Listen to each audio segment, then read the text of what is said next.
Welcome to AP13 news. నేను సుధా. వార్తల్లో ముందుగా ముఖ్యాంశాలు. అచ్యుతాపురం సెజ్ ప్రమాద బాధితులను పరామర్శించిన సీఎం చంద్రబాబు.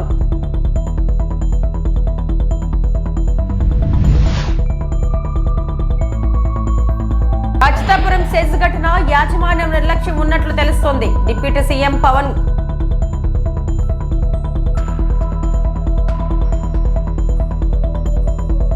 సాగునీటి రంగ నిపుణులు రిటైర్డ్ అధికారి కన్నయ్య నాయుడిని సన్మానించిన ముఖ్యమంత్రి చంద్రబాబు.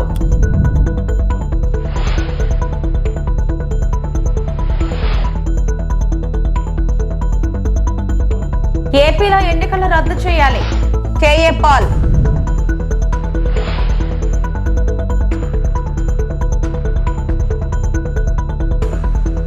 అచ్యుతాపురం సెజ్ ప్రమాద బాధితులను ఏపీ సీఎం చంద్రబాబు పరామర్శించారు. విశాఖపట్నం చేరుకున్న ఆయన నేరుగా మెడికోవర్ ఆసుపత్రికి వెళ్లారు. అక్కడ చికిత్స పొందుతున్న క్షతగాత్రులను పరామర్శించారు.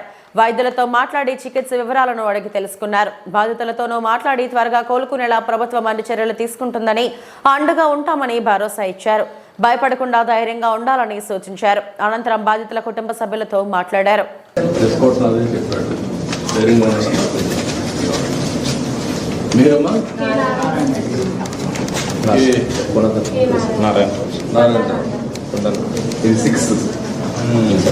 చూసిన ఏపీసీ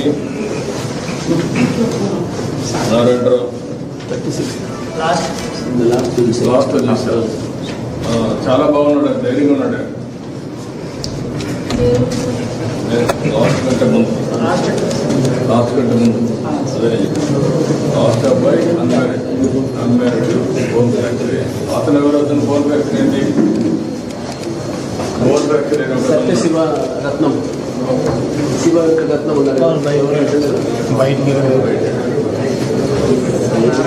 నారాయణ కూడా బాగానే ఉన్నాడు. మీరేమన్నా ఇప్పుడు అక్కర్లేదు. నల్లగట్టు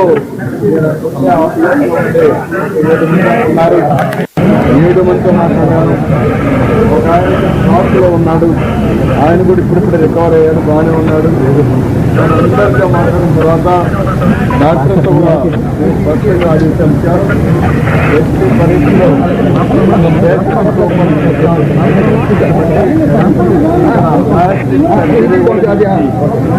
ఎక్కడ కూడా చేసే బాధ్యతమన్నారు.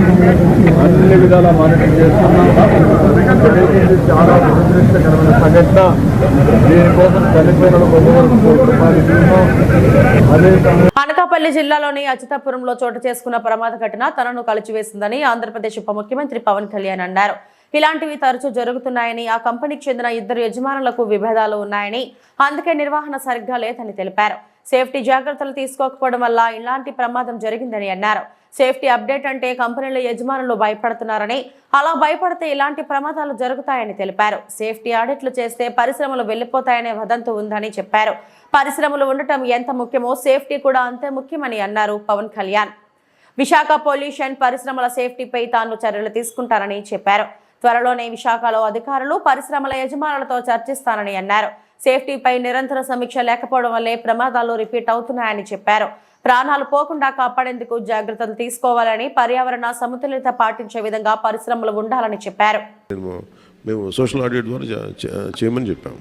సార్, ఫార్మా ఇష్యూ మీద, అది వైజాగ్ ఫార్మా ప్రమాదం మీద మీరు నిన్న రివ్యూ కూడా చేశారు కదా సార్? నిన్న వైజాగ్ ఫార్మా ప్రమాదం మీద రివ్యూ కూడా చేశారు. దాంట్లో యాజమాన్య వాళ్ళ నిర్లక్ష్యం ఉందని కూడా చెప్పారు. దానికి సంబంధించి మీ రెస్పాన్స్ అంటే ఇది నిన్న జరిగిన అనకాపల్లి జిల్లా అచ్యుతాపురం ఫార్మాసిస్లో జరిగింది. చాలా బాధ కలిగింది. చాలా ఇది రిపీటెడ్గా మొన్న 3 వీక్స్ బ్యాక్ కూడా ఒక జరిగింది. 1-2 చనిపోయారు. నేను ఎప్పటికప్పుడు అడుగుతూ ఉన్నాను, ఇది పొల్యూషన్ కంట్రోల్ బోర్డు కింద రాదు. అంటే ఎన్ని ప్రమాదాలు మీకు అందరికీ తెలిసింది. పొల్యూషన్ అంటే పొల్యూషన్ ఎమిషన్స్ ఉన్నాయా లేదా చెక్ చేయడమే తప్ప, ప్రమాణాలు చెక్ చేయడం తప్ప, ఈ సేఫ్టీ నామ్స్ కానీ ఇవన్నీ ఈ మనకి director of factories, labour, fire department, అలాగే కేంద్ర ప్రభుత్వ ఆధ్వర్యంలో ఉండే petrol and explosive safety organisation పర్యవేక్షిస్తాయి. ప్రత్యేకించి ఈ Essentia advance science private limited ఇది 2 నేను మాట్లాడితే నేను వాళ్ళకి తెలియజేసింది ఏంటంటే ఇద్దరు ఓనర్స్ ఉన్నారు, ఒకళ్ళు హైదరాబాద్లో ఉన్నారు అండ్ ఇప్పుడున్న అతనికి మాకు సంబంధం లేదని చెప్పి ఒక కమ్యూనికేషన్ గ్యాప్ వాళ్ళిద్దరి మధ్య గొడవ ఉంది. దానివల్ల ఆ సేఫ్టీ నార్మ్స్ తీసుకోవడానికి బాధ్యత లేని నాయకులు అంటే లీడర్షిప్ ఉండటం వల్ల, ఓనర్షిప్ ఉండటం వల్ల వాళ్ళందరూ ఇలాగ చేశారు. అందుకని ఈ ఒక ఫ్లోర్ నుంచి ఇంకో ఫ్లోర్కి వెళ్ళే దాంట్లో అయితే ఇంకా నాకు తెలిసి వాళ్ళు అంటాం సెకండ్ ఫ్లోర్ నుంచి గ్రౌండ్ ఫ్లోర్కి వచ్చే సాల్వెంట్ ఫస్ట్ ఫ్లోర్లో కొంచెం లీక్ అయ్యి ఆ కరెంటు బోర్డ్స్ ఉంటే వాటికి అయ్యి వేపర్లాగా ఏర్పడి పేలిపోయింది. దాదాపు ప్రమాదంలోనే ఒక 7-8 మంది చనిపోయారు. చాలా దారుణంగా ఉంది, గుర్తుపట్టలేని పరిస్థితులు అని చెప్పారు. నేను ప్రాబ్లం ఏమవుతుందంటే నేను సేఫ్టీ ఆడిట్ చేయమని చాలా వచ్చిన రోజు నుంచి నేను అందరిని అడుగుతా ఉన్నాను. ఒక ఇష్యూ ఏముందంటే సేఫ్టీ ఆడిట్ అంటే ఈ యజమానులు భయపడిపోయే స్థాయికి వెళ్ళిపోయారు. వాళ్ళని కొంత ఎడ్యుకేట్ చేయాల్సిన అవసరం ఉంది. ఇప్పుడు ఎనీ టైం సేఫ్టీ ఆడిట్ అనగానే మా పరిశ్రమలు మూసేస్తారా, లేదంటే ఏం జరుగుతాయి, ఎలాంటి రిపోర్ట్స్ ఉంటాయి అంటే there are lot of gaps in safety ఇష్యూస్లో చాలా గ్యాప్స్ ఉన్నాయి. సో అందుకని నేనేం చెప్పానంటే ఇండిపెండెంట్గా పిలవండి. నేను ఆల్రెడీ ఒక రౌండ్ ఆఫ్ మీటింగ్స్ నేను పారిశ్రామికవేత్తలతో చేశాను, ఎస్పెషల్లీ వైజాగ్ ఏరియాలో. హిందుస్థాన్ మన షిప్పింగ్ యార్డ్ వాళ్ళతో కూర్చోబెట్టి నేనేం చెప్పానంటే మీరు ఎన్ని చర్యలు తీసుకుంటారు పనిచేసే వాళ్ళకి కానీ పొల్యూషన్ కంట్రోల్ నామ్స్కి సంబంధించి మీరు ఎలాంటి చర్యలు తీసుకున్నారు మాకు వివరించండి అంటే వాళ్ళు తుంగభద్ర డ్యాం ఇంజనీర్లు అధికారంలో సాధ్యం కాదని చేతులు ఎత్తేస్తే 5 రోజుల్లోనే స్టాప్ ప్లగ్ గేట్లు అమర్చి దేశంలోనే రికార్డు సాధించాం. 50 మంది సిబ్బందితో ఎంతో ప్రమాదకర పరిస్థితుల్లో ఈ పని పూర్తి చేసి నీళ్లు కాపాడగలిగామని జలవనరులు గేట్ల తయారీ నిపుణుడు కన్నయ్య నాయుడు చెప్పారు. ఎంతో రిస్క్ తీసుకొని సవాలుగా ఈ పని చేశాను. 20 లక్షల ఎకరాల పంట ఎండిపోతుందని రైతుల కళ్ళల్లో నీళ్లు చూశాం. గేట్లు అమర్చాక అదే రైతులు స్వీట్లు పంచుకుంటుంటే చాలా సంతోషించాను. ఈ పని ప్రారంభించేటప్పుడు జీవితంపై ఆశ ఉండదు అన్నారు. కన్నయ్య నాయుడుని ముఖ్యమంత్రి చంద్రబాబు బుధవారం సన్మానించారు. సాల్వా కప్పి జ్ఞాపికను అందించారు. ఈ కార్యక్రమంలో జలవనరుల శాఖ మంత్రి నిమ్మల రామానాయుడు, ప్రత్యేక ప్రధాన కార్యదర్శి సాయి ప్రసాద్ పాల్గొన్నారు. స్టాప్ బ్లాక్ గేట్ని ఏర్పాటు చేస్తానని ఆయన ధైర్యంగా అటు సిడబ్ల్యూసీని కానీ అటు తుంగభద్ర బోర్డు కానీ అనుమానాలు వ్యక్తం చేసిన నా ఎక్స్పీరియన్స్ 50 years అని చెప్పి ఆయన మరి ఏదైతే ఆ స్టాప్ బ్లాక్ గేట్స్ను కూడా, ఎందుకంటే అది కూడా 60x20 సైజు ఉన్నటువంటి గేట్ను కూడా దాన్ని 5 బిట్లుగా డిజైన్ చేసుకొని కన్నయ్య నాయుడు గారు అవి కూడా ఒక్కరే చేస్తే ఆలస్యం అవుతుందని అటు జిందాలు, అటు హిందుస్థాను, అటు ఏదైతే నారాయణ ఇంజనీరింగ్ ఇట్లా 3 వాటికి అట్లు మళ్ళీ మరియు తయారీకి అప్పచెప్పి యుద్ధ ప్రాతిక మీద ఆయన గేట్స్ని అమర్చడం వల్ల ఈరోజు దగ్గర ఒక 40 TMCల నీరుని ఈవేళ మనం కాపాడుకోగలిగాం. ఈరోజు 77 TMCల నీరు ఉంది. నిజంగా ఆ యొక్క 19వ గేటు స్థానంలో ఆ స్టాప్ బ్లాక్ గేట్ని ఆ రోజు మనం ఏర్పరచుకోలేకపోతే ఈరోజు ఆ 35-40 TMCలకి అది పరిమితం అవును. అది డెడ్ స్టోరేజీ. మనకి ఏమాత్రం కూడా మరి సాగునీరులో కానీ త్రాగునీరు కానీ లేనిటువంటి స్థితిలో ఈవేళ ఆ యొక్క కర్ణాటకతో పాటు మన రాయలసీమ ప్రాంతం కూడా తీవ్రమైనటువంటి దుర్భిక్షమైనటువంటి ఇబ్బందికరమైనటువంటి పరిస్థితి వచ్చి ఉండేది. కానీ ఈరోజు మరి ఏదైతే ఆ యొక్క LLC కానీ HLC కానీ కేసీ కెనాల్ కానీ పర్టికులర్గా ఏదైతే మన రాయలసీమ ప్రాంతాల్లో ఉన్నటువంటి కెనాల్స్ కానీ ఏవైతే ఉన్నాయో వాటన్నిటికీ కూడా మళ్ళీ సమృద్ధిగా త్రాగునీరు సాగునీరు అందించగలుగుతూ ఉన్నామని అంటే మరి ఏదైతే కన్నయ్య నాయుడు గారు ఆయన ఆరోగ్యాన్ని సైతం పక్కన పెట్టి అక్కడ వర్క్ చేయడం, అందుకు ఒక ఇన్స్పిరేషన్గా ఆ రోజు మన ముఖ్యమంత్రి చంద్రబాబు నాయుడు గారు కూడా ఆ చొరవ తీసుకొని దాన్ని ఎట్లా మనం కట్టడి చేయాలి, ఎట్లా మనం ఆ వాటర్ని కాపాడుకోవాలనేటువంటి ఆలోచనతో ఎవ్రీడే ఆయన కూడా ఎంతవరకు వర్క్ అయ్యిందని ఎప్పటికప్పుడు ఇన్స్పెక్షన్ చేసుకుంటూ, సిడబ్ల్యూసీ కూడా ఆ డిజైన్స్ని తొందరగా యాక్సెప్ట్ చేయకపోయినా కూడా చంద్రబాబు నాయుడు గారు కూడా మళ్ళీ మరి ఢిల్లీ PMO ఆఫీస్ కూడా ఇన్స్ట్రక్షన్స్ ఇచ్చి మరి ఆయన ఇచ్చిన డిజైన్స్ ఇవిగా ఆయనకి ఎక్స్పీరియన్స్ ఉంది, ఆయనకి కొంచెం స్వేచ్ఛని ఇవ్వండి, ఆయన పని చేయగలుగుతారు, తద్వారా కర్ణాటకతో పాటు మా ఆంధ్రప్రదేశ్ రాయలసీమ కూడా మేము సేవ్ చేయగలుగుతాం ఫార్మర్స్ని ఆయన కూడా చంద్రబాబు నాయుడు గారు కూడా ఎప్పటికప్పుడు మానిటరింగ్ చేసుకుని కోఆర్డినేట్ చేయడం వల్ల ఇది సాధ్యమైంది. ఏపీలో ఎన్నికలు అవినీతిమయంగా జరగాయని ప్రజాశాంతి పార్టీ అధ్యక్షుడు కేఏ పాల్ అన్నారు. విజయవాడలో ఆయన మీడియాతో మాట్లాడుతూ ఏపీలో ఈవీఎంల ట్యాంపరింగ్ జరిగిందని చెప్పారు. 1800 బూతులలో తమ ఓట్లు ఎలా మిస్ అయ్యాయో ఆధారాలతో చెప్పారని తెలిపారు. తమ ఫ్యామిలీ నుంచి 25 మంది ఓట్లు వేస్తే 2 చూపించారని అన్నారు. ఇప్పుడు మళ్లీ ఈవీఎంల ద్వారా ఎన్నికలు జరిగితే దేశంలో ప్రజాస్వామ్యం పూర్తిగా కూని అయినట్లేనని ఆందోళన వ్యక్తం చేశారు. ఈవీఎంలు వాడిన 50 దేశాలు ఇప్పుడు బ్యాలెట్ విధానాన్ని అమలు చేస్తున్నాయని అన్నారు. ఏపీలో ఎన్నికలు రద్దు చేయాలని, మళ్లీ ఎన్నికలు జరిపించాలని అన్నారు. శ్రీభరత్ పేరు వైజాగ్లో ఎవరికి తెలియదని, ఆయనకు ఓట్లు ఎలా పడ్డాయని నిలదీశారు. చంద్రబాబును అమెరికా రావాలని తాను కోరానని, అక్టోబర్ 2న సమ్మిట్ పెడదామని చెప్పానని అన్నారు. ఏపీ ఖజానాలో డబ్బులు లేవంటున్నారని, తనతో కలిసి రావాలని, అప్పులు తీరుద్దాం, ఉద్యోగాలు సృష్టిద్దామని పిలుపునిచ్చారన్నారు. అక్కడ ఈవీఎంలు ట్యాంపర్ అవ్వడం, ఒక్కొక్క బూత్లో 2000 బూతుల్లో ఎన్ని ఓట్లు మాకు పడ్డాయి, ఆ బూత్లో కనీసం ఒక బూత్లో 80 ఓట్లు మా main coordinator family members, church members వేస్తే అక్కడ ఒక్కోటి కౌంట్ లేదు. మా ఫాదరు ఫ్యామిలీ మెంబర్స్ 25 మంది దగ్గరుండి 20 ఓట్లు వేస్తే 2 ఓట్లే కౌంటింగ్. ఇలాగ 1800 బూతుల్లో ఎట్లా అన్నది నేను ఎక్స్ప్లెయిన్ చేసి, ఈవీఎంలు ట్యాంపరింగ్ ఎలాగవుతున్నాయని అప్లైన్ చేసి, ఇప్పుడు చంద్రబాబు నాయుడు గారు, హరిప్రసాద్ అప్పుడు ఈవీఎంలు ట్యాంపరింగ్ అయిందని 2018-19 కోర్టుకి వెళ్ళడు, సుప్రీం కోర్టుకి. ఇది వరస్ట్ ఎలక్షన్. చరిత్రహీనులుగా మిగిలిపోతారా? ప్రపంచంలో 180 దేశాలు ఎందుకు ఈవీఎంలు వాడి పక్కన పెట్టాయి? 60 లక్షల ఈవీఎంల్లో 40 లక్షల అఫీషియల్గా వాడి తతిమా 20 లక్షలు ఎలాగ అన్అఫీషియల్గా వాడుతున్నారు. రుజువులతో పెట్టాను. ఆనరబుల్ జస్టిస్ ఆర్డర్ పాస్ చేశారు, నోటీసులు పంపించారు. అక్కడ కలెక్టర్ని కూడా నోటీస్ పంపించి రప్పించి సస్పెండ్. ఒకటే విషయం గమనించండి, నవ్ ఆర్ నెవర్. ఇప్పుడే కానీ ఎలక్షన్స్ మరలా ఈవీఎంల ద్వారా జరిగితే మరి ఇంకా దేశంలో ప్రజాస్వామ్యం పూర్తిగా కూని అయినట్లే. ఈవీఎంల ద్వారా ఎలక్షన్ వద్దు, బ్యాలెట్ పేపర్ ద్వారా అమెరికా, ఆస్ట్రేలియా, కెనడా, యూరోపియన్ 50 కంట్రీలు వాళ్ళందరూ ఈవీఎంలు వాడిన వారే. ఇప్పుడు ఈవీఎంలు వాడట్లేదు, పక్కన పెట్టి. ఎందుకు? ఎలక్ట్రానిక్ మెషిన్ ఏదైనా ఎలా ట్యాంపరింగ్ అవుతుంది? ఉదాహరణ, ఒక పెట్రోల్ బంక్ వెళ్ళి ఎలక్ట్రానిక్ మెషిన్ మీకు లీటర్ పెట్రోల్ అడిగితే అది 900 ml వస్తుంది. 10% అక్కడ ఆటోమేటిక్ ట్యాంపరింగ్. మహిళా అభివృద్ధి మరియు శిశు సంక్షేమ శాఖ సుస్థిర అభివృద్ధి లక్ష్యాల సాధన దిశగా కృషి చేసి ప్రభుత్వ ఆశయాలకు అనుగుణంగా మహిళల అభ్యున్నతికి మరియు శిశు సంక్షేమానికి అత్యంత ప్రాధాన్యతగా పనితీరు ఉండాలని, మాతా శిశు మరణాలు, మాల్ న్యూట్రిషన్ లేకుండా చర్యలు తీసుకోవాలని తిరుపతి జిల్లా కలెక్టర్ డాక్టర్ ఎస్ వెంకటేశ్వర్ సంబంధిత అధికారులకు సూచించారు.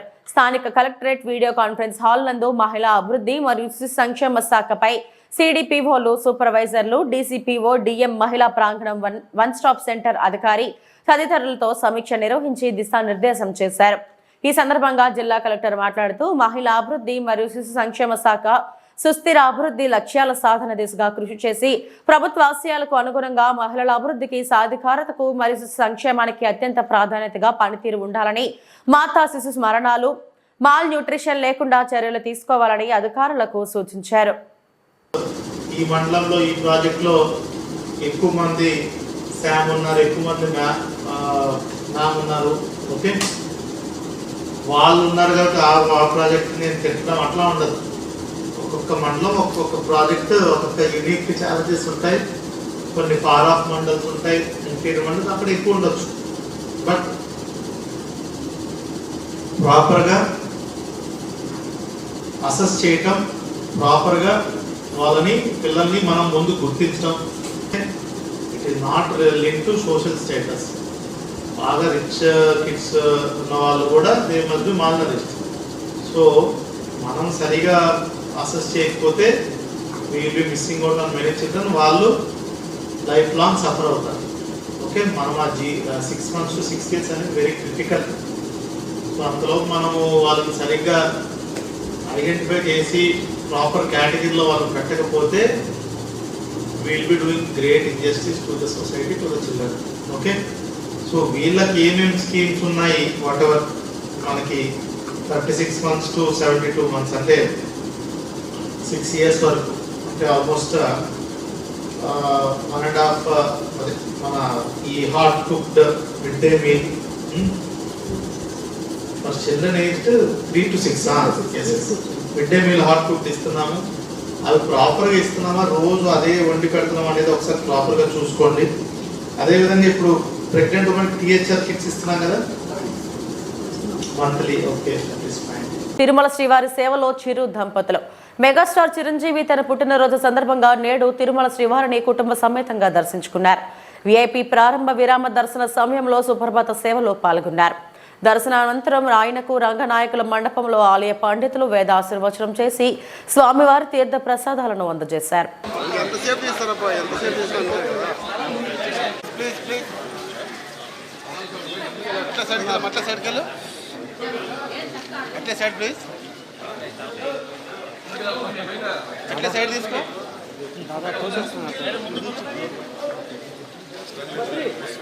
మాకు అలవాటు అయిపోయింది. Happy birthday sir. Happy returns of the day sir.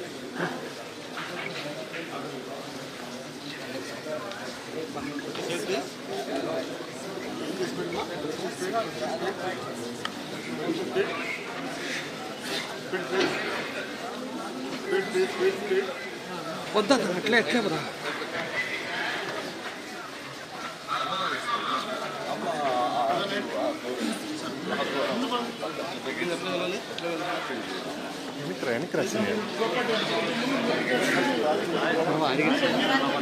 అడిగేస్తా Baba,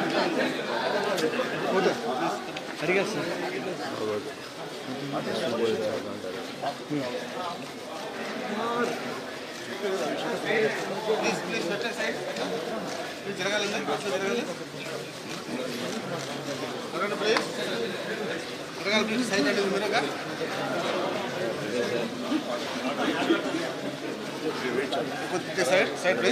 wait చేశాను.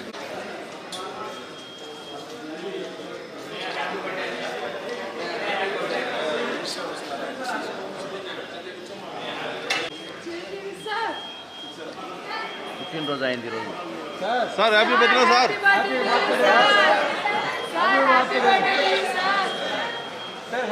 Happy birthday sir.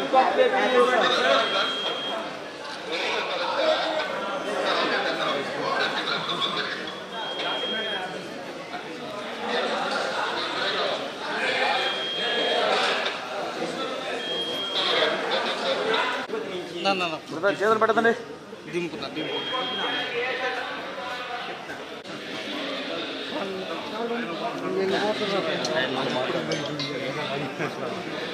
మాట్లాడేది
అచ్యుతాపురంలో ఫార్మా కంపెనీ రియాక్టర్ పేలి 17 మంది మృతి.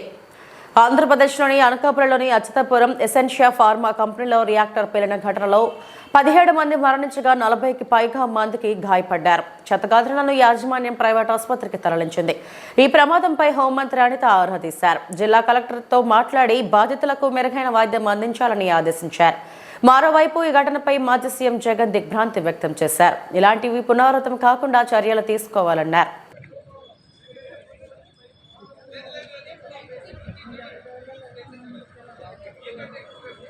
మధిర నియోజకవర్గం ఎర్రుపాలెం మండలం కొత్తపాలెం గ్రామం నుండి గట్ల గౌరారం గ్రామం వరకు 20 కోట్ల నిధులతో రోడ్డు నిర్మాణ అభివృద్ధి పనులకు శంకుస్థాపన చేసిన డిప్యూటీ సీఎం బట్టి విక్రమార్కమల్లో ఎర్రుపాలెం మండలంలోని మేనవోలు బనిగెళ్లపాడు గ్రామాల మధ్య 1,71,00,000 నిధులతో నిర్మించనున్న రోడ్డు పనులకు శంకుస్థాపన చేసిన డిప్యూటీ సీఎం బల్లు విక్రమార్క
ప్రజాభవన్ ముందు అర్ధరాత్రి ఆందోళన.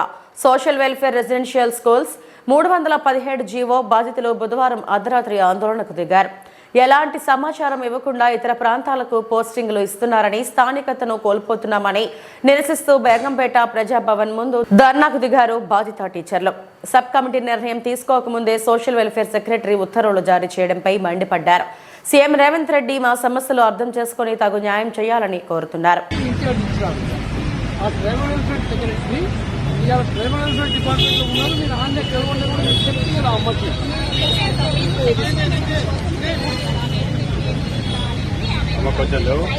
యాక్చువల్గా మాకు రిలీవింగ్ ఆర్డర్స్ ఇవ్వలేదు ఇప్పటి వరకు. మేము ఎక్కడైతే ఉన్నామో అదే స్థానంలో ఉన్నాము. ఈ రోజు జస్ట్ ఏం చేశారంటే రిలీలోకేట్ ఎవరైతే అయ్యారో వాళ్ళు జస్ట్ ఎగాబీస్కి వచ్చి కౌన్సిలింగ్ అటెండ్ అవ్వమని ఇచ్చారు. కానీ అక్కడ కౌన్సిలింగ్ జరగలేదు. జస్ట్ ఫార్మా ప్రమాద మృతులకు కోటి ఎక్స్గ్రేషియా, చికిత్స పొందుతున్న వారికి పరిహారం. ఫార్మా ప్రమాద మృతులకు ₹1,00,000 ఎక్స్గ్రేషియా ఇవ్వనున్నట్లు విశాఖ కలెక్టర్ హరీంద్ర ప్రసాద్ ప్రకటించారు. అలాగే చికిత్స పొందుతున్న వారికి కూడా పరిహారం అందించనున్నట్లు ఆయన తెలిపారు. క్షతగాత్రుల గాయాల తీవ్రతను బట్టి నష్టపరిహారం ఇవ్వనున్నట్లు కలెక్టర్ తెలిపారు. ప్రస్తుతం ఆసుపత్రిలో 41 మంది బాధితులు చికిత్స పొందుతున్నారని, మృతుల సంఖ్య పెరిగే అవకాశం లేదని కలెక్టర్ హరీంద్ర ప్రసాద్ చెప్పారు. కాగా అనకాపల్లి జిల్లా రాంబిల్లి మండలం అచ్యుతాపురం సెజ్లోని ఎసెన్షియా కంపెనీలో భారీ అగ్ని ప్రమాదం జరిగిన సంగతి తెలిసిందే. రియాక్టర్ పేలిన ఘటనలో 18 మంది మృతి చెందగా దాదాపు 40 మంది వరకు గాయపడ్డారు. రియాక్టర్ పేలడంతో భారీగా మంటలు ఎగిసిపడ్డాయి. పెద్ద శబ్దాలతో పేలుడు జరగడంతో కొంతమంది బయటకు పరుగులు తీశారు. దట్టమైన పొగలతో ఉక్కిరిబిక్కిరి అయి కొందరు శిథిరాల కింద పడి మరికొందరు ప్రాణాలు కోల్పోయారు. ఫార్మా కంపెనీల్లో ప్రమాదాలు జరుగుతూనే ఉన్నాయి, ప్రాణాలు పోతూనే ఉన్నాయి. యాజమాన్యాలు అంతులేని నిర్లక్ష్యానికి అమాయక కార్మికులు అన్యాయంగా బలవుతూనే ఉన్నారు. లేటెస్ట్ గా అచ్యుతాపురం సెజ్లోని ఎసెన్షియా కంపెనీలో రియాక్టర్ పేలి 18 మంది కాలి బూడిదయ్యారు. మరో 40 మంది గాయపడ్డారు. ప్రమాద సమయంలో 300 పైగా సిబ్బంది ఉన్నారు. వారిలో ఎవరు గాయపడ్డారో ఎవరు చనిపోయారో తెలియక కంపెనీ ఎదుట బాధిత కుటుంబాలు కన్నీరు మున్నీరవుతున్నారు. అనకాపల్లి జిల్లా కలెక్టర్ మరియు ఎస్పీ గారితో మాట్లాడి అక్కడ ఉన్న డెడ్ బాడీస్ అన్నీ కూడా మనం ఇక్కడ షిఫ్ట్ చేయడం జరిగింది. వాళ్ళకు మనం కోరుతూ ఉన్నాము ఈ విధంగా me please proceed with inquest అని. But they want an assurance కూడా కాంపన్సేషన్ సంబంధించి కమ్యూనికేట్ చేయడం జరిగింది. But they specifically insisted that collector should come and tell. So దాని మేరకు నేను కూడా రావడం జరిగింది. ₹1 చనిపోయిన ప్రతి కుటుంబ సభ్యులకి వాళ్ళ లీగల్ హ్యాస్కి అందచేయడం జరుగుతుంది. I know it is a very unfortunate incident సంబంధించి పూర్తి వివరాలు కూడా మనము ఫైండ్ అవుట్ చేయడం జరుగుతుంది. ఒక టీమ్ ఆఫ్ ఎక్స్పర్ట్స్ దాన్ని సైట్ని ఇన్స్పెక్ట్ చేసి ఎందువల్ల ఈ ప్రమాదం జరిగింది, ఇటువంటి ప్రమాదం ఫ్యూచర్లో జరగకుండా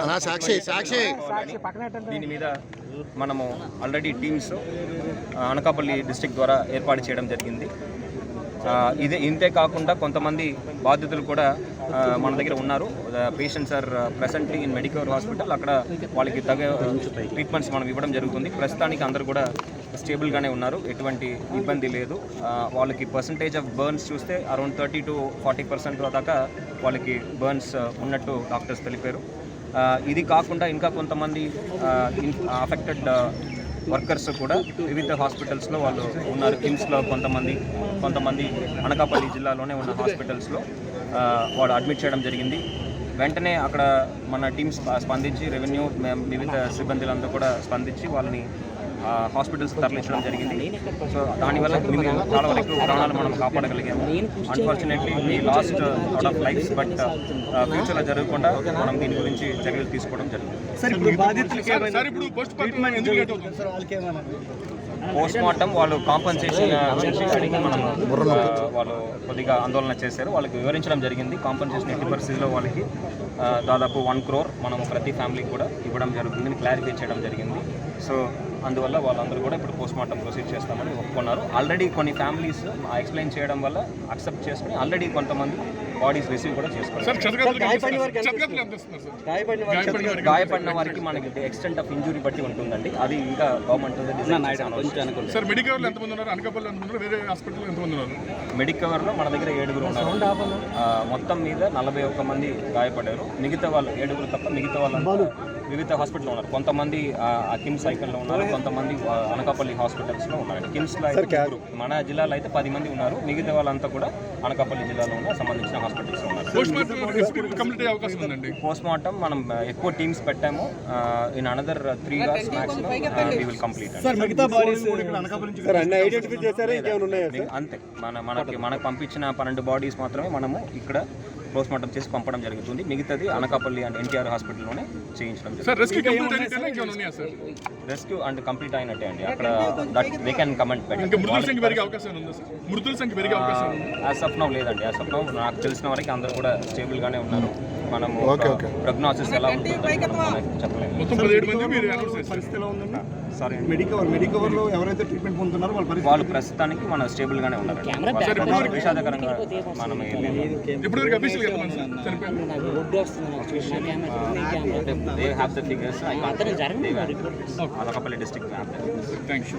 ఇవి ఇప్పటి వరకు నా బులెటిన్ అప్డేట్స్. నమస్తే.